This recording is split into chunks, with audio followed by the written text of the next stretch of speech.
Okay. Welcome, everyone. We're very many for our last book launch of this year. A special book, The Pensive Image, written by Hanneke Grootenboer. And I only want to quote to show how special it is. T.G. Clarke, who writes about the book, is there a kind of thinking that painting or photography can do, which thinking in words cannot? What with an image? Are there pictures that are especially good to think with? These are the questions of Grootenboer's unflinching, generous book, and her conclusion is pungent. Philosophy needs art to say what it cannot say. I was also involved a bit early stage by having a contribution in a special issue I edited. So I followed the whole process with great enthusiasm, the same kind of enthusiasm that T.G. Clarke expresses here. So I'm really looking forward to this presentation. But let me first introduce Hanneke before I give her the floor. She's professor in the history of art and chair of the Department of History of Art at Radboud University Nijmegen. Her research focuses on early modern visual and material culture in a transhistorical perspective. She is the author of The Rhetoric of Perspective, Realism and Illusionism in 17th Century Dutch Still Life, Chicago University Press, 2005. Treasuring the Gaze, Intimate Vision in Late 18th Century Eye Miniatures, Chicago University Press 2014, and winner of the 2014 Kensher Prize for 18th Century Studies, and now The Pensive Image, Art as a Form of Thinking. She is co-author with Marissa Voss, who's here present too, Anne Golgar and Claudia Swan of Concophilia, Shells, Art and Curiosity in Early Modern Europe. And we just heard it was out. It's published by Princeton University Press just now. Her current book project deals with spaces of intimacy as locations of the self. Grootenboer will be the Erasmus Lecturer on History and Civilization of the Netherlands and Flanders at Harvard University in the fall of 2021. Hanneke, thank you so much for being here. The floor is yours. Thank you very much, Stijn, for this invitation. It has been a wonderful series throughout, and it is a real privilege to be part of it. And many thanks, of course, to Marissa, who has been so very kindly to agree to act as the reference for today. And her work has always been a major inspiration to me. So it is really great to be in conversation with her today. Stijn, I can just click on the image and then... Wait, sorry, I have to do that for you. So here we are. There we go. Thank you. Yeah, what we would like to do for today is I will briefly introduce the main themes and ideas of the Pensive Image, and then I will hand over to Marissa, who will have some questions for me. And meanwhile, you are all very much invited to put questions or remarks in the chats that at the end of this Stijn will then read, and I will try to address to the best of my knowledge. And I'm really looking forward to your responses, obviously. This book on the Pensive Image actually grew out of frustration with a series of images that seem to escape traditional approaches or modes of interpretation. Walking through museums or leafing through books, such images would suddenly stop me in my tracks. The kind of images that I refer to are not directly confrontational. They are not in any way impressive or significant or awe-inspiring or surprising, but they are rather the opposite. Quiet, modest, and shy almost. To give you an example, this is a work by Jacob Vrel, and it shows us a drab interior with a woman sitting by a fireplace. In contrast to the warm, colored and richly furnished rooms filled with chatter and with women involved in housekeeping tasks that we know from Pieter de Hoog and Jan Steen and others, this image is empty, colorless, and even a bit chilly despite the prominent presence of the fireplace. The mute palette and small size of the canvas, it's really quite small, underscore the simplicity of the scene.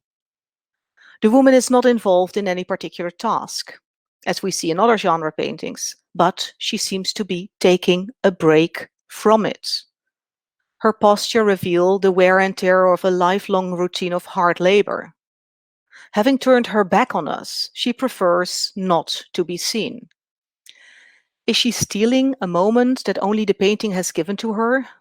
Why did Frel go to the trouble depicting this non-event, or rather this moment in between an action or a gesture? Why should we look at this in the first place? What is there to see here? Another example. Cornelis Bishop's unusual blend of still life and genre painting. We see a corner of a room or a hallway with a door ajar. Such spaces are usually overlooked as a subject for a painting and were probably scarcely noticed even by 17th century person passing through it. Like Frel's image, this small and marginal painting demands very little from us. There are no symbols to decipher, no clues given as to what exactly is depicted here. And yet, this small box-like space is open to speculation. Something has left the scene that we would like to retrieve. Looking closely at this image, we become less interested in what lies behind this plastered wall, the room behind it, and more in what is expressed by the objects that are projected against it. In the stillness of this drafty little space, the things the passing figure has left behind command our attention, but we are asked not to decipher, but to muse. The composition of these few objects form a constellation of movement and time, which gives rise to a thought about the temporality of a gesture, the fleetingness of a presence, or how such moments in time have passed without our noticing them. A fur-trimmed satin jacket has been carelessly thrown on a chair by a woman who, via the same motion, must have stepped out of her slippers to dash through the open door. We seem to have arrived too late at the scene to perceive only remnants of a woman's rushed entrance. Is this what a space looks like after we have passed through it? In both images, there are no clues given as to what exactly is depicted here, or why, and yet both seem to be open to speculation. We're not invited to read these images, but we have been left waiting, like Frel's image is waiting for the woman to get up, or Bishop's image, let us wait for the woman to reappear. In both cases, it is not that we get these paintings, but that these paintings get us. They have grabbed our attention, yet without having pushed us in a particular direction. Do we, as viewers, find ourselves pondering the jacket or the shoes, or have these things actually started to work on us? Are we thinking about these images, or have we started to think with them, according to them, in a sense that we have perhaps adapted to their pace? In this book, I want to make a case for a new category of immersive art that I propose to call pensive images. Pensive images do not present us with a narrative or a meaning, but offer us instead a line of thought. The pensive image does not express meaning, but seem to articulate through its form and materiality the inexpressive, the inarticulate. The time it takes for us to find the element that has captured our attention, without finding it often, and the period we keep wondering and pondering about it, those are the moments where pensiveness in the image can be found. While these images appear modest and silent, they have the capacity to arrest and to startle us. But there is more. The images are not as quiet as we may think. If we look long enough at Frel's painting, for instance, I I think Stijn can actually Yes, put it up again. Yeah, thank you. yes. So you're here, and then you want to go to the last one or No, the this next is this is one? this is fine. The This yes, one? this is perfect. Thank you. If we look long enough at Farel's painting, we see that the resting woman is not fully at rest. She's bending forwards, her chair balancing on two legs. While Bishop's painting is one of suspense. The open door, the dangling ribbons, the cut-off paintings, these images are filled with speculation. And because of that, I suggest that they invite us not to interpret, but to think. In the field of contemporary art and theory, the case for the philosophical dimension of art has often been a topic of debate in recent decades. In film studies, for instance, the notion of thinking in cinema or thinking in film, in particular around the still or the freeze image, has been a topic of lively debate since the 1960s with Chris Marker's La Jetée and more recently the stilled films of Fiona Tunn or Tacita Dean as its focus. Another example of those debates is, for instance, by Roland Barthes and Jacques Rancière, who have called photographs pensive images. And they define them as images that speak too much, that somehow touch us, that hurt us even. And in their book, What is Philosophy?, Deleuze and Guattari claim three great areas of thinking: in philosophy, in science, and in art. And art is for them always already a form of thought. Another example of recent debates is, of course, contemporary art practice, with the notion of artistic research that's in which art has frequently been considered as a form of thinking, and often defined as a way of actually of not knowing, of exploring the unthought. So I want to make the case for visual thinking in early modern art, based on the insights gathered from these debates as a framework or as a lens, or at least a starting point from which to view early modern art. And in addition, this book is a response to something that has always puzzled me, and that is why in the 19th century, aesthetics was annexed by philosophy and never found a real foothold within the history of art. Friedrich Schlegel once said, with tongue in cheek, no doubt, that, I quote, "One of two things is usually lacking in the so-called philosophy of art, either philosophy or art." And even though art history has not fully dealt with art's philosophical dimension, and even though philosophy has not fully dealt with philosophy's reliance on images, only have to name Aristotle, Heidegger, Hegel, Herder, there are enough examples of artists who did see their works as things to think with. There's a long history of philosophizing images. Traditionally, Vanitas images have raised ontological issues.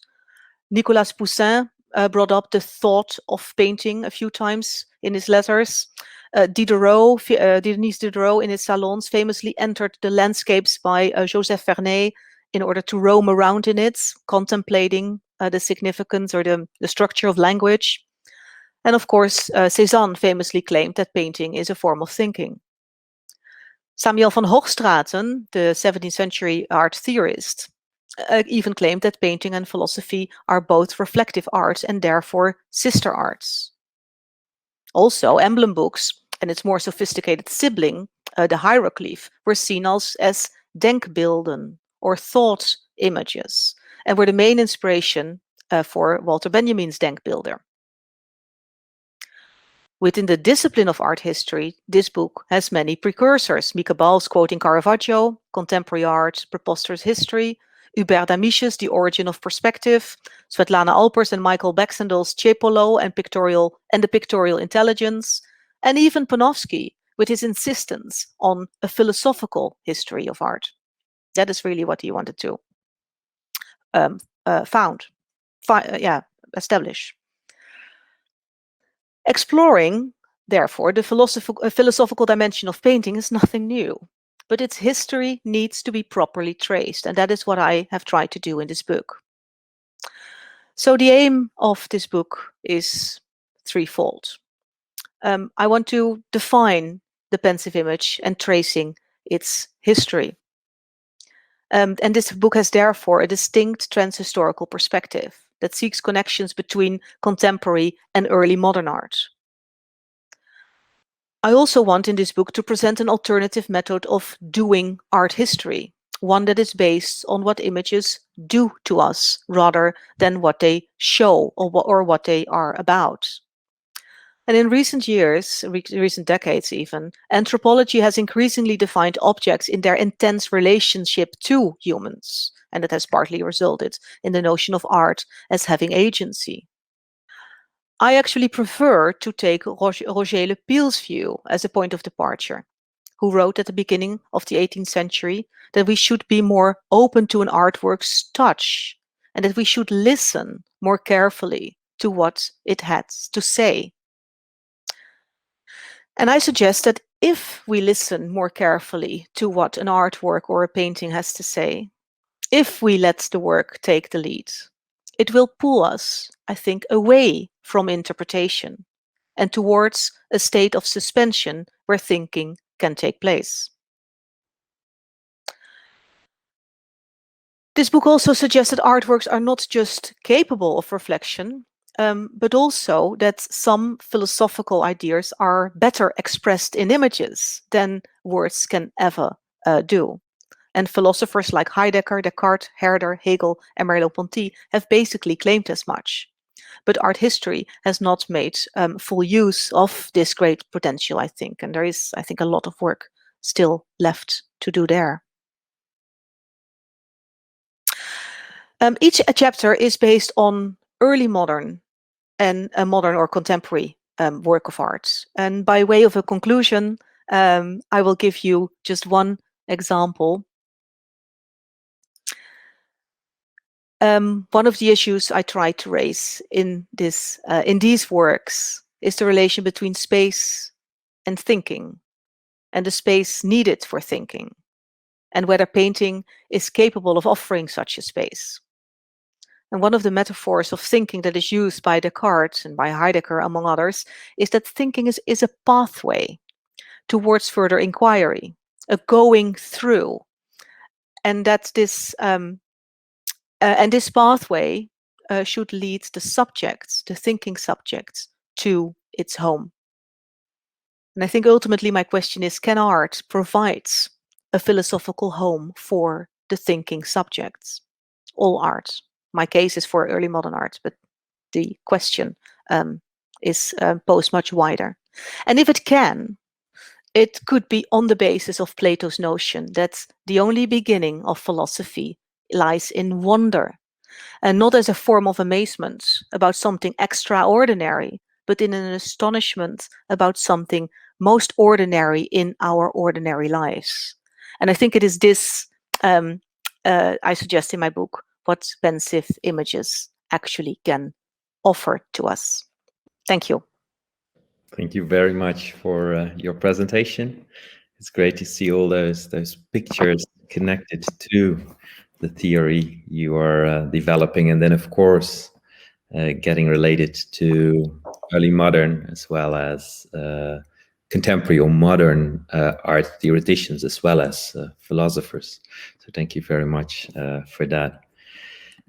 Before giving the floor to Marissa Baas, and I'm gonna put her in the center of our attention. There she is. I would like to present her. She's professor in the History of Art department at Yale University and the 2021 inaugural Guggenheim Fellow in Early Modern Studies. Her research focuses on how individuals use art to find grounding amidst chaos. Her current book project, The Monuments and Public Art and the Modern Republic, asks whether the making of monuments is ever compatible with the making of a modern republic. In it, Baas explores the tension between individual commemoration and the collective aspiration toward liberty in monumental experiments from the Dutch Republic to the present. She's the author of 2 prior monographs, both with Princeton University Press. Jan Gossaert and the Invention of Netherlandish Antiquity, and Insect Artifice, Nature and Art in the Dutch Revolt, winner of the 2020 Bainton Prize for the 16th Century Society for the best book in art and music history. Thank you very much for being here, Marissa. The floor is yours. Thank you, Stein, for that lovely introduction, and also for, it's such an honor to be able to participate twice in your amazing series this year. So I feel very lucky. Can you hear me okay? Is the sound all right? Yes, good. Hanneke and I are actually going to have a conversation by way of prompting others to join after, because we don't want to talk too long. So maybe you could put us both up on the screen. Is that possible? Perfect, yes. Great. Well, first of all, I really want to thank Hanneke for inviting me to have this conversation with her today on her beautiful book, which I have right here. I actually wore a dress that would color complement her beautiful cover. I first read this book in manuscript form because I was also honored to be able to blurb it on the back. And so when I got it, the physical book, I just thought, wow, this book just in its design so beautifully fits the content, which is really something special and does not always happen. So it's really a book that I have enjoyed thinking with more than once already. So I want to start by asking Hanneke a question that follows up on some of the sort of ideas that she raised in her presentation, and specifically about sort of narrowing in on what the pensive image is, because I think for those who haven't read the book, that's sort of fascinating. What is the pensive image, and sort of how do you work with this idea? One of the things that Hanneke does in her book, I think really beautifully, is consistently talk about pensive images, not by what they are, so not by a clear definition, this is a pensive image, but what they do. So what they do to us as viewers, they are images that we think into, she says, a place where we are invited to dwell, a stumbling block that invites us to stumble into them. And I think central to all of this seems to be an idea that pensive images are images that create a kind of space for thought.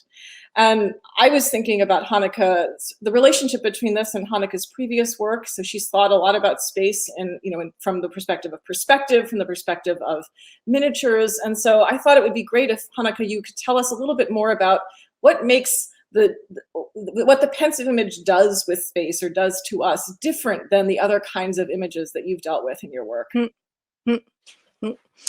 Thank you. That's a wonderful question. Yeah, space has been a continuous theme in this in my work, but it's within the pensive image. It's taking a whole different direction. So yeah, I think in my book on perspective, I dealt mostly with still life paintings, and I was interested in the way in which space relates to meaning, and how a depth of space generates a kind of a depth of meaning, and meaning that could then lay behind things within the depth of the pictorial plane. And I was also interested in the space between the objects in a still life painting, and how, in what way that space became meaningful.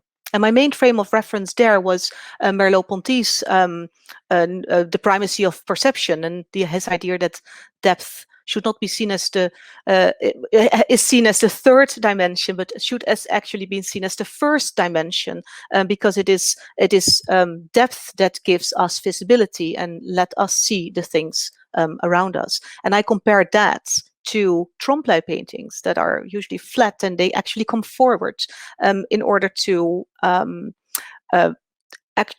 show how space becomes meaningful in painting, also as a kind of an instrument between truth and falsehood, or between the way in which something can be shown in its truthful appearance, and in the way it can actually be shown in a very deceptive way.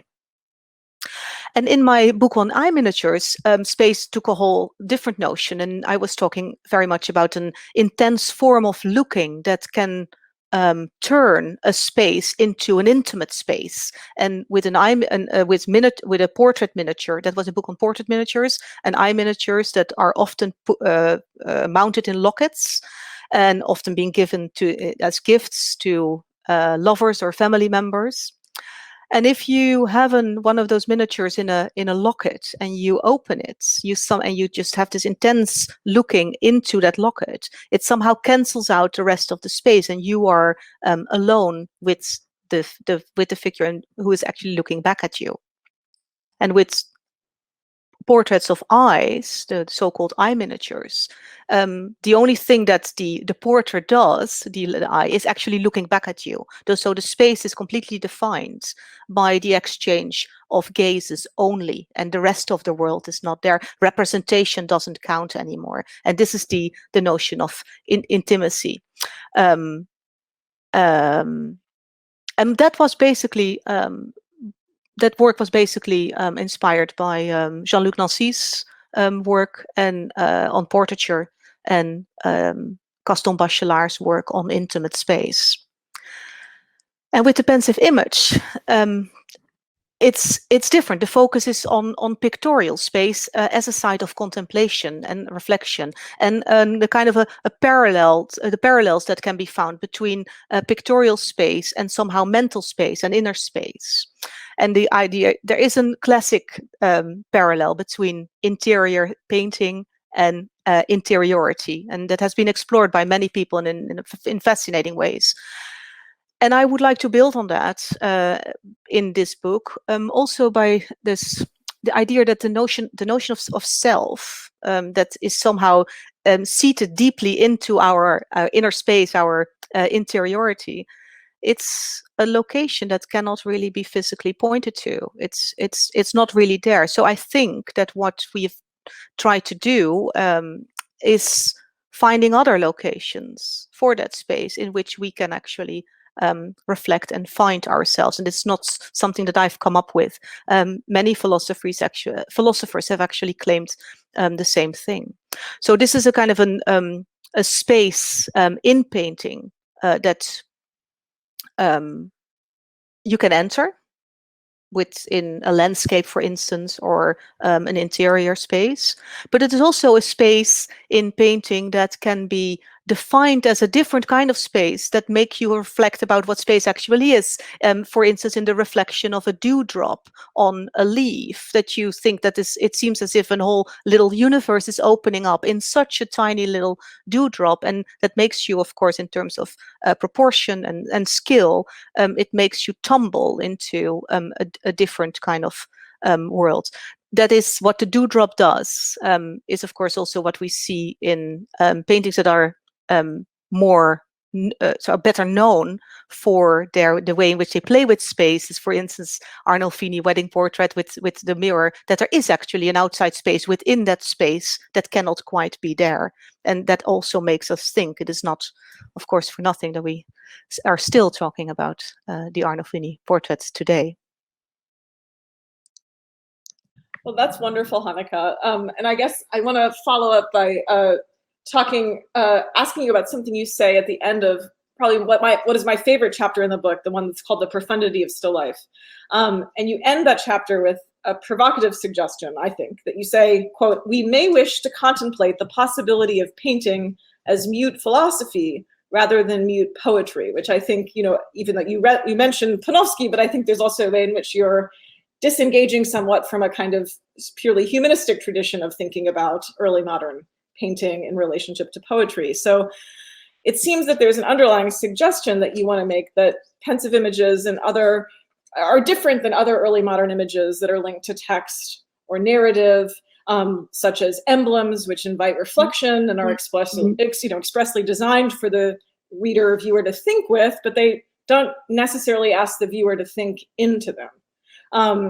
So could you tell us a little bit more about that distinction? Because I think it also helps us to understand that I don't think you would say that every image is a pensive image. I think you mean a particular kind of image. And so I think the distinction you make between mute philosophy and mute poetry might help us to understand that. Thank you. That's a great point. And thanks so much for asking.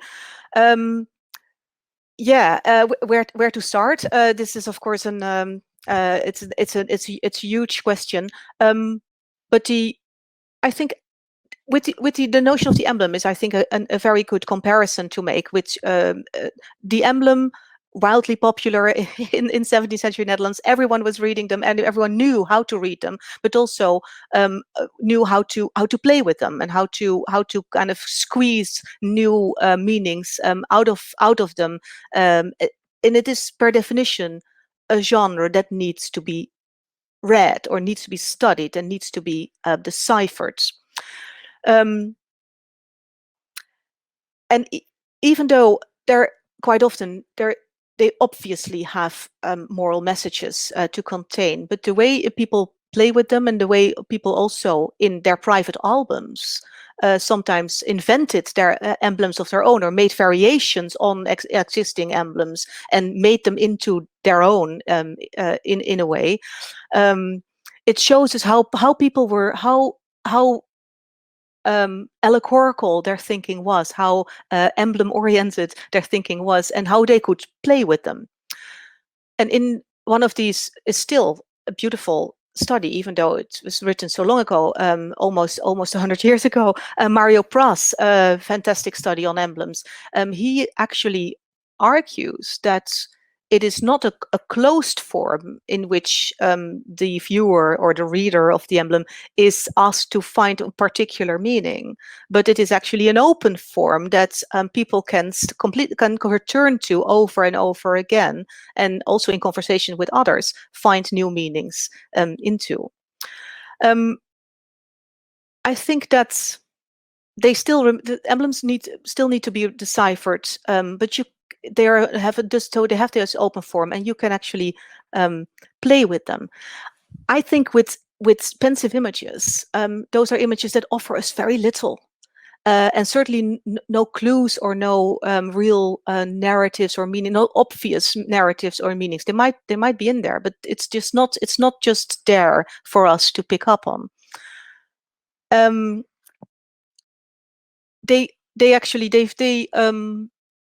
They offer us so little, and still there is something that draws us in, that grasps our attention, and of course our first hinge is to start to read them, start to interpret them, and there's very little results. And that is why I think that they really start to push us floating, really, that we actually we can't really have much grasp and much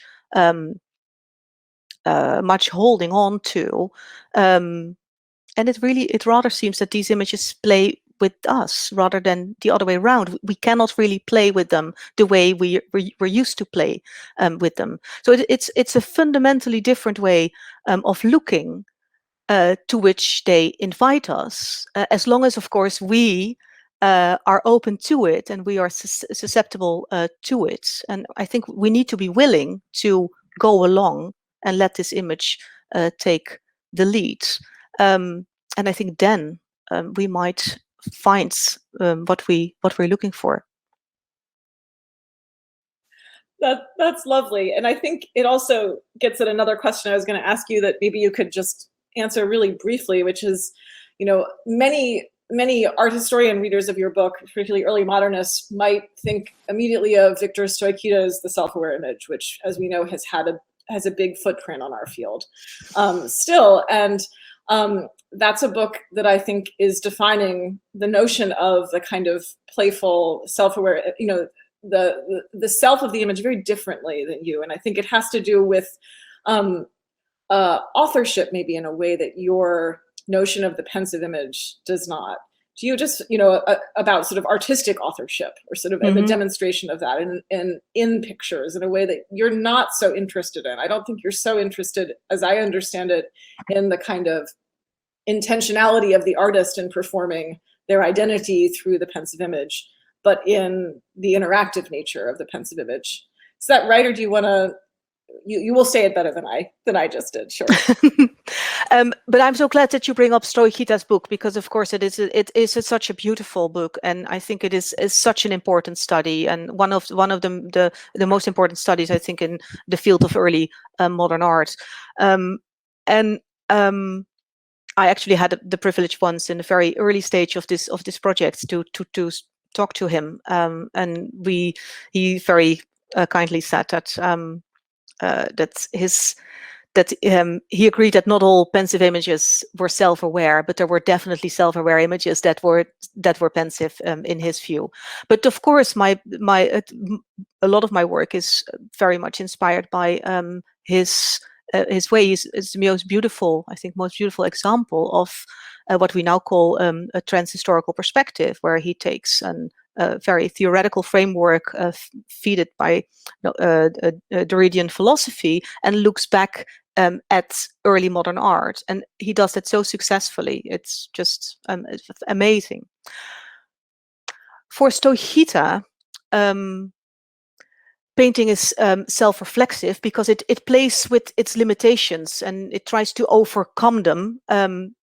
But it's very much he traces this history of painting as a history of this play with limitations, and the works that Stoichita discusses as works that then in their playfulness with their own limitations, and they point to their own materiality and their status as images, and most of the works that Stoichita discusses are images that are very loud in a way. They're very present, they're very confrontational. They really want you to get what they're saying. A lot of trompe-l'oeil paintings, a lot of paintings that somehow joke with your perspective, and in order to, with false frames, in order to make you aware of their materiality. So they're tricking the beholder. Often they surprise the beholder. They are manipulative, deceptive. They seem to be making a lot of noise around their presence, and also these images are there to outsmart our perception. They really want to be somehow smarter than us, and we see this another example of that category of images, and kind of building upon, I think, Stoichita is a few years ago there was a special issue of art history on clever objects. There were also objects who were somehow trying to outsmart us as beholders. And another example is Alexander Marr's fantastic projects on ingenuity and on witty images, and on knowing images. And the knowing images is also a kind of a confrontational images. The image knows more than you in a way, and you're trying to get it. Now, pensive images, I think, are somehow in this spectrum of images working on their status as an image, but pensive images are on the other side of that spectrum. They are not confrontational. I think they seem to be more of an instrument, as if they're just. It's not that they trick us or that they try to manipulate us or trying to outsmart us, but they somehow try to enable us to think and to allow for a certain space in which thinking can take place. Whereas for Stoichita's typically self-aware images, they really reach out, and I think the term beeldact is here really applicable. They really reach out. They want to say something. They want to get their message across, and no matter how, and they will. But pensive images do not. They really take us to a different realm almost, and kind of an in-between moment. They might take us by surprise, but then we don't really know what the surprise is. We have to start filling it in by ourselves. And they have the same logic, I think, as what Roland Barthes says about the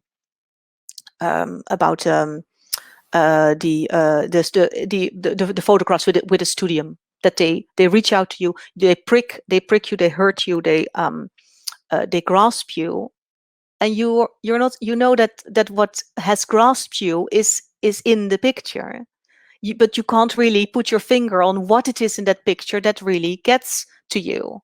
And it has nothing to do with any clues or nothing. And even if you look at that painting of that photograph again, Roland Barthes writes, he says it could be actually a different detail this time, that you think, this is actually what gets me.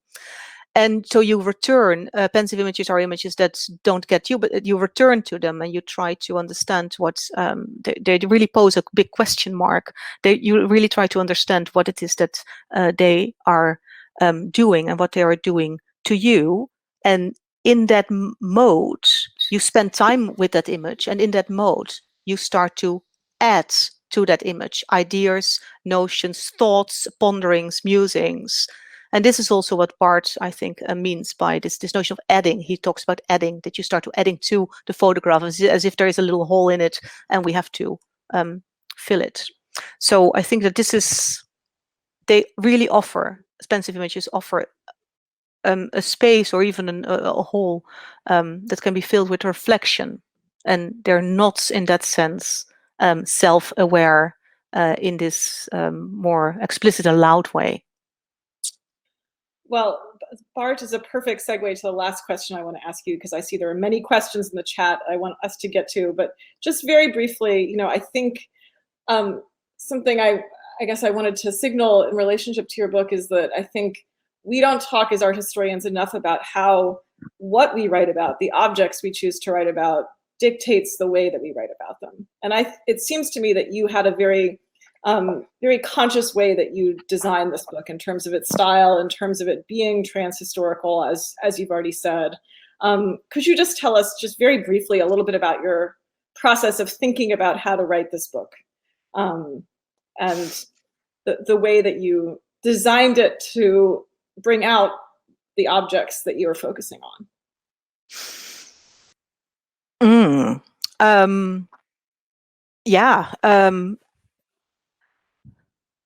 Actually, I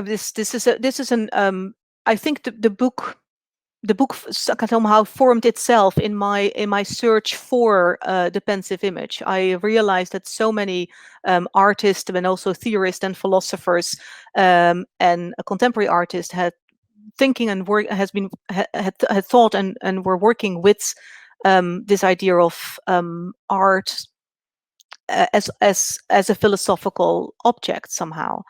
And but what I really wanted to do was both. It was like both ways. I wanted to trace the pensive image, make a case for them, and also make a methodological case for art history, so that we would be able to find an opening within our fantastic and rich, great discipline for another little strand in addition to everything that we have, and that is then this philosophical art history where we could reflect on art as a form of philosophy or as a form of thinking.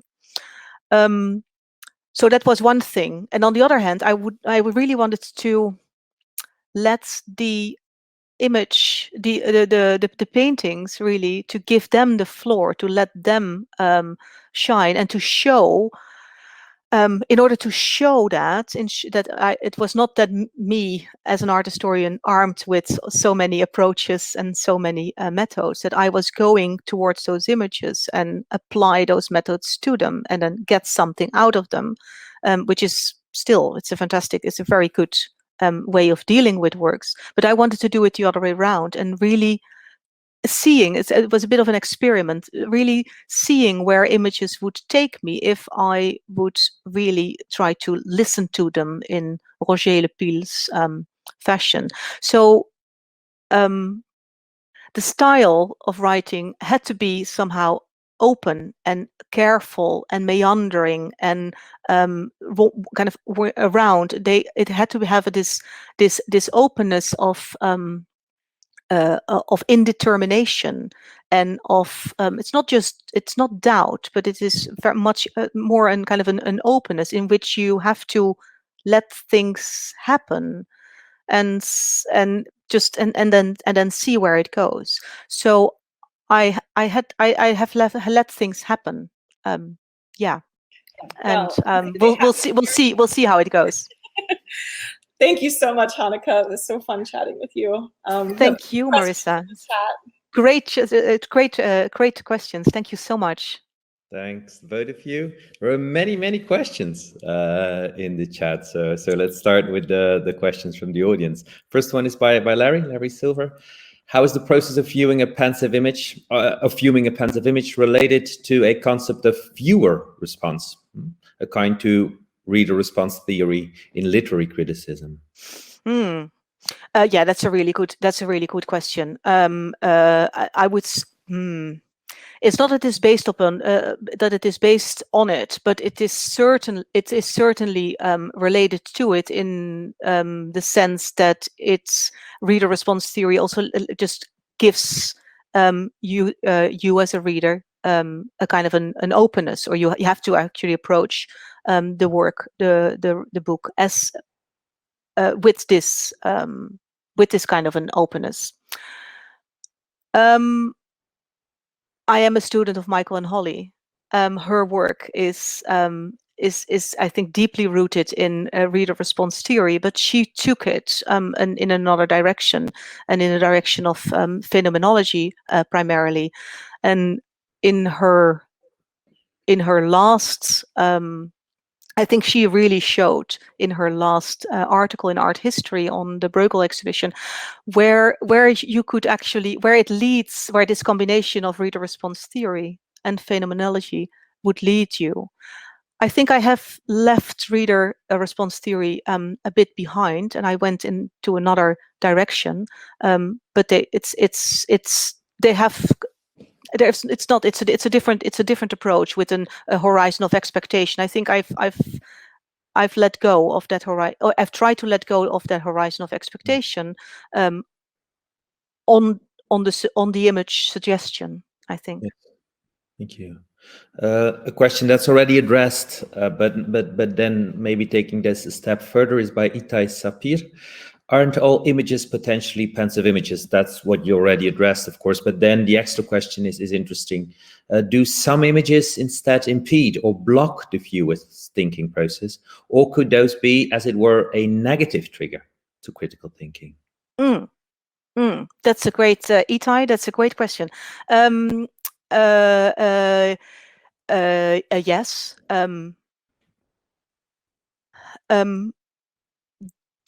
Pensive images can be stumbling blocks. They always are stumbling blocks, because they make you think like, what is going on here? They really stop you in your tracks. Walter Benjamin has once said that thinking involves not only the flow of thought, but their arrest as well. And I think this is important. This is an important thing that images do, that they actually create, that pensive images do, that they create a stumbling block, an arrest. They throw up a barricade to us, and we are somehow unable to deal with that barricade at first, with the instruments that we have at hand, with the methods that we have at hand. So we have to somehow let go of these methods in order to deal with it. Can it be a negative effect? Well, it depends what you call negative. In a Heideggerian way, or at least how I understand Heidegger, this is the confrontation with an image, and his famous example is an Van Gogh image, and not with the shoes, but another one. The confrontation with an image can actually make you finally become aware of the nowhereness that we are, this kind of no man's land that life actually is, and the fact that we may think that we have found our place and that may think that we have a home, but we're not even close. We're not even there yet. And I think that realization, of course, for Heidegger produces an angst and produces great anxiety. But that anxiety for Heidegger is exactly the moment that we finally start to think. Mm-hmm. So that realization is, of course, is deeply disturbing, but it does make us think, and that is where we have to go. And is what he suggests. Mm-hmm. So negativity, that negative stumbling block can be can within philosophy can have quite an useful effect. Yes. Two questions by Walter Mellion. One about the meditation, image as a meditation. I'm wondering about the paradigm of the pensive image as it relates to the kinds and degrees of meditative image produced in 16th, 17th centuries and the lines of thought they encourage. Yeah, that is a fantastic question, and that is something that I have been thinking about, and I'm returning to it, and of course, Walter, your work, the meditative image, I have it. It's right here. Anyway, is fundamental there. I think it's very different, because meditative images is, of course, it's also something that is very much related to a particular time period, where in which people used images in a particular way. The pensive images, I see it is somehow located in the 17th century, but with a kind of a long history from the 17th century onward to today. I think that thinking and meditating is not quite the same, and that it is that I find it now hard to really I'm not going to run the risk saying something that is not quite correct, but I think that the meditation and thinking in a post-Descartes, post-Reformation, humanist area is different, and it, again, of course, you can't. That is also different from a 20th century way of thinking. And I think that's one of the first distinctions that I would lay there. So that's certainly food for thought. The second question. Thank you, Walter. That's a great question. The second question has to do with images that operate in hybrid registers. For example, a landscape, parts of which might be construed as pensive. Other parts of that landscape can be consists of embedded episodes from Ovid or parabolic biblical scenes. So how to deal with that kind of hybridity? Yeah, that is wonderful. I haven't really been dealing with landscapes in my book, or I haven't been dealing with landscapes yet. I have been dealing with them, but I'm not there yet. I'm still working on it. I think that some landscapes are clearly also traditionally they invite for introspection. They are really pathways of the mind, and that you can follow with different stages. And in that sense, those are very much meditative images, and you find certain stations along the way. And images with landscapes with narrative images, I would say, cannot really quite be pensive, because the narrative will take away from the pensiveness as I understand it. Another question by Larry Silver is, how does this relate the pensive image to Susanna Berger's philosophical image? Susanna's beautiful book, The Art of Philosophy, is a great inspiration. What I think is fantastic about Susanna's work is that she makes a distinct point for a secular approach of images, and that so she takes it away from religious meditation and focuses on those fantastic broadsheets and in a profound Aristotelian way. And that kind of secularism that philosophy brings with it, I think that I was trying to build upon in the Pensive Image. Her notion of visual thinking and how she explores it is definitely at the it's a source of inspiration, but also something that I would like to build upon. It's a fantastic book. Question by Joanna Mockney. To what extent you already mentioned Van Hoogstraten, of course, but to what extent do 16th and 17th century sources influence your theory, especially in relation to how contemporary beholders perceived art? Yeah, that's a very good question, of course.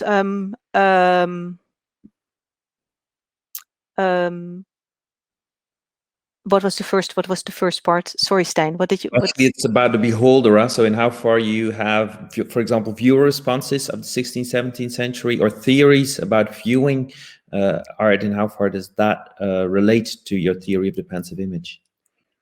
Yeah, in this, I think this is more one of my next projects. In this book, I look at art from a contemporary perspective, and I look at also how what's early modern theories and philosophies and theories, what they do with images, how they present images, what their theories are, definitions are about images and what they do.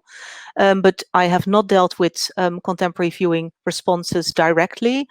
What I do explore in the book is the way in which how certain paintings were actually located in certain spaces, and what those spaces in the house would actually provide. That's exactly the question that Emily Cox is also asking. So I just read it aloud. Maybe you can elaborate a bit more on the answer we were just giving. I wonder if the space-making capacity of the pensive image, which creates a site or home for contemplation, intervenes in current debates in the humanities about the value of discipline-specific versus interdisciplinary inquiry. Might an approach which brings together art and philosophy by dwelling in the state of suspension, where an image pulls us to think, offer a way out of this disciplinary, interdisciplinary binary? It's a complicated question, so do you have it, or do you want me to repeat it? Emily also has a follow-up question a little bit farther down. Yeah, I can't. To put it in another way, it seems like close attention to the space in which an object invites us to think shifts the terms of what cross-disciplinary inquiry might be, or whether, indeed, this is even the right term for such an approach. I can't read the question, but I know how deeply Emily thinks about those things, and I would love to answer it. But maybe we could actually take this over the email, where I can actually where we can explore more what exactly Emily means by interdisciplinarity and disciplinarity, and how the pensive image propels us out of that. That's good. It's a good idea, because there are still some other questions left. So in that way, I would like to ask a question of Klim Wijnands. Your idea of interior painting as spaces for contemplation is very interesting. Do you think it's significant in this regard that these idealized interior painting originally hung in rooms that may not have been that different from the paintings they contained, where the original beholders perhaps triggered to contemplation by these paintings because they depict spaces that are more or less at the same time very familiar, yet also different? Yeah, that's also a great question. You have those great interior paintings that are trompe-l'œil paintings, and they take you by surprise, and you want to just jump into it. I think that's I'm not, as I said, I don't know about viewers in the 17th century in that respect. I don't know how, actually we know very little about that anyway. I don't know how they would view an interior and why they actually had so many interior paintings in their interiors that kind of in that mirroring way. That already is an interesting question to raise. What I have done is look at particular paintings, and if you stand in front of them or if you sit in front of them, what do they do to you? And that is, again, I have to stress this. This is again, of course, a contemporary perspective that I lay over these paintings, because the way they were hung and the way people were looking at them is completely different, which is something, again, that I address in my next project. Yes, great. Do you see any connection between the pensive picture or pensive image and the introvert character? The introvert character? Yes, the relation between pensive image and introvert character. I don't think that I am aware of what an introvert character is. Oh, you mean introvert in general? This is. I also think that also the images you show were people in introspection. Maybe this is also something. Yeah, and I think yes, no, that's the fact that we see people on the back, and actually that of course that I think what these figures do clearly is to invite us to somehow mimic their posture and their state of contemplation. Yes. So the image in that sense starts to become a mirror. That's a well-known trope. Yes. Then a question about Panofsky. You said that by Zach Smitlein, you said that Panofsky argued for philosophical art history. It would be great if you could explain that a bit more. I ask this because I read a great article by Anne Holly, Back of the Painted Beyond, that deals with image that I would argue are pensive. Yet Holly seems to suggest that these images exceed the bounds of Panofsky's approach. Yeah, Panofsky, it's too long to explain this why Panofsky actually argues for a philosophical art history. But one of the things is that he really based his method of interpretation on Ernst Cassier's work and the symbolic form. Holly's article is brilliant. I think our projects, how can it not be? But our projects are very much related. But what she does in the end, by looking for that notion of infinity and really arguing about her own embodied mode of viewing, is, I think, in the end, is very related, and I think we should really be in one room together. We are on the same shelf, but I think we take different directions there. And then theories about Einfühlung. Do they play along with the theory of the pensive image? Einfühlung, the empathy. Yeah, no, I'm not sure that I can answer that. I'm not familiar with these theories enough to be able to say something useful. Another question then, more the questions enough, so that way. Martha, Sophie, could there be an interactive contemplation between the viewer and the painting, the share, code, or person, unique theoretical interactive space? Yeah, that's a great question. That there's a kind of a real bouncing off just back and forth. I think there is, because in a way, the way in which pensive images work, as I understand it, is that they you revisit them, you just return to them, and you return to them over and over again. So you actually do start different from an image that you interpret and that you work with and you study. You have a different relation with you could have a different relation with a pensive image, because it's a thing to think with rather than a thing to look at or to deal with and study for what it actually is, or what it says. A question by Ronnie Bar, a subject that's already addressed, but still. Are pensive images the same for everyone? Does one person's whole of for reflection necessarily affect the next person in the same way? That's such a difficult issue always, isn't it? With interpretation, it's the same. Like, is what you say is the same? It is. Of course, it is and it isn't, but there are patterns, and I think that we see in philosophy also that and in writing on art that's these patterns are more or less the same. So I think we always think that our experience is ours, but of course we follow cultural patterns as well. So I think it is the same as with interpretation. So yes and no. And to end, there are two questions by Machtel Lewestein. One elaborating on the question of Walter Mellion, so about the connection between religion and the religious aspects, the possible religious aspects of the pensive image. When considering the potentially religious aspect of the pensive image, also in comparison, asked to be made with a devotional image of the later Middle Ages. Could you contemplate on this? I make a distinct